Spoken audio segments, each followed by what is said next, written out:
The face returns. Across 4,000 years of Western art, the same face keeps returning. Circe in her temple, Salome with a head on a platter, Judith with her sword, Delilah with her scissors, Lamia with her snake coils. Every civilization that built something, city, religion, empire, painted her at the edge of its walls. She was never just a person. She was the archetype at the threshold, the warning and the magnet at once. Why has she not been forgotten? Why does she never stop returning? Camille Paglia, in her opening chapter on sexual personae, offers the answer. The Femme Fatale is not a social construction. She is something older. She is nature's revenge on the Apollonian project. The standard modern response is to call her a patriarchal fantasy. The argument is that men in power invented the dangerous woman to justify their fear of female autonomy. This is not wrong as a political observation, but Paglia refuses to let it settle the question. Because if the femme fatale is only a cultural invention, why does she appear in every civilization that produced art? Why does she show up in Mesopotamian hymns and Japanese folk tales and Irish myth and Hindu scripture, each time recognizable, each time carrying the same structural weight?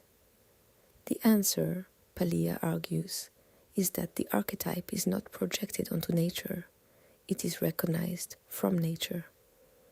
What each culture encountered was the same thing, a demonic power that lives beneath rational life and periodically surfaces through a human face. Consider what the mythology actually does with her. Delilah does not overpower Samson by force. She waits for him to fall asleep in her lap, then cuts his hair. The scene is not a battle, it is an abandonment. The strongest man in the tribe walks into her chamber and simply stops being himself. Circe turns Odysseus' men into pigs. The transformation is not punishment. It is revelation. The animal that their civilized surface was concealing, now visible. Salome dances, and the king of the region, on impulse, promises her a severed head. She does not ask for political power. She asks for a head. The stories are not about women doing harm to men. They are about men losing their coherent selves in the presence of something they cannot domesticate. Paglia reads these stories as nature's return of the repressed. Western civilization built itself on the Apollonian principle, rationality, form, individual will, the clear line and the bright idea. But underneath every Apollonian structure is the chthonian, the swampy, cyclical, demonic force of biological nature, which has no interest in civilization's projects and will outlast them.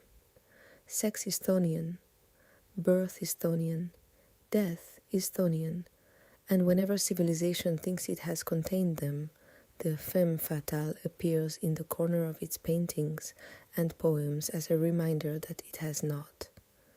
She is the archetype the culture cannot afford to forget. Forgetting her is what allows catastrophe to enter through the back door. What makes her endure across centuries is not her beauty alone. Symmetry does not do it. Attractiveness does not do it. Thousands of beautiful women have appeared in paintings and have vanished from memory without becoming archetypes. The femme fatale endures because she carries a specific additional quality, the threat of dissolution. To be near her is to feel something in oneself loosening, the things that hold the self together, the projects, the goals, the coherent identity built up over years, begin to feel thin and negotiable. The experience is not metaphorical. People have described it across every literary tradition. Paglia's insight is that they were all describing the same thing. They were describing what happens when the chthonian appears in human form and looks back at you. The phenomenology is consistent, desire so total that the self feels at risk, not desire that you experience as a preference, desire that happens to you. You wanted to finish your project. Now you want something else, and the wanting is not something you authored. You wanted to keep your life in one piece. Now a part of you is already negotiating which pieces you would be willing to lose. This is why the mythology frames it as dangerous. The danger is not that she will hurt you. The danger is that in her presence, you will do the hurting to yourself willingly and be grateful afterward. The bounded self encounters something that has no interest in staying bounded and begins to dissolve along its own fault lines. Here a second, stranger claim from Paglia enters. She argues that beauty alone, mere symmetry, mere pleasant form, is not what generates the archetype. In fact, she argues that beauty, in its pure Apollonian form, is the opposite of the chthonian. Beauty is how form domesticates the daemonic. Beauty is the mind's defense against the overwhelming. Where Platonism reads beauty as the soul glimpsing a higher order, Paglia reads beauty as the soul protecting itself from a deeper one. Beauty is what makes the chthonian bearable to look at.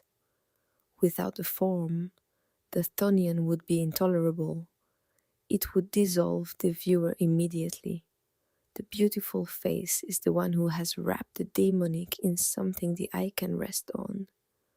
This reverses the usual reading of beauty entirely. The beautiful face is not evidence of transcendence. It is the form the chthonian takes when it wants to be approached instead of fled from. The beautiful face is a diplomat. It exists so that something much older and much less friendly can enter the room without being immediately expelled. When you look at the historical record of great beauties, the ones who actually became archetypes rather than forgotten portraits, you find they were never merely symmetrical. They carried something else, a quality of depth, of danger, of unassimilated nature. The beauty was the container. The chthonian was the content. And the tension between them, the sense that the container might not hold, is what generates the fascination. Consider the paintings that actually became iconic across centuries. Not the decorative beauties, the archetypal ones. Rossetti's models carry something that the merely beautiful cannot. Burne-Jones's Nimue entraps Merlin with a spell book. Franz von Stuck's Sphinx devours the man trying to answer her riddle. Klimt's Judith holds a severed head and smiles. These are not merely beautiful women. They are beautiful women carrying something that the mere beauty cannot contain. The eye keeps returning to them because the containment is unstable. You can feel the Apollonian surface straining against the chthonian beneath. That strain is what makes them memorable. Once you learn to see it, you realize you have been responding to it your whole life, in paintings and in people. This also explains a phenomenon most people have experienced and few have named. The merely conventionally attractive person, the magazine face, the symmetric jaw, the proportions that test well in focus groups, can leave you cold. You notice they are beautiful, but nothing in you moves. You are not being shallow. You are registering the absence of the chthonian. The beauty is not holding anything back. The form is doing its Apollonian work without anything behind it. And the eye, having verified the symmetry, simply moves on. The aesthetic center is satisfied. The erotic center was not activated, because there was nothing to activate it. The form was not a defense against anything. It was just a form. The final point Paglia makes is easy to miss. The Femme Fatale is encoded as female in Western art because Western civilization framed civilization building as a male project and framed nature's disruption of it as female. But the underlying phenomenon, the daemonic beneath the Apollonian, the threat of dissolution in the presence of something you cannot categorize, is not gendered. It is a quality of eros itself. Anyone can generate it. Anyone can experience it. What Delilah and Circe and Salome are doing in their respective stories is not something only women can do. It is what eros does, viewed from the inside, when it is operating at full voltage. The women are the face the tradition gave it. The force is everyone's. So the face returns. Across 4,000 years, across every civilization that painted or wrote or sang, the same archetype keeps coming back, because the force she represents never left. The chthonian beneath the Apollonian surface is still there, in every bound itself, waiting for the encounter that activates it. And when that encounter happens, the person will recognize instantly what the old stories were describing, not because they read them, because the thing the stories named was the thing that was happening to them.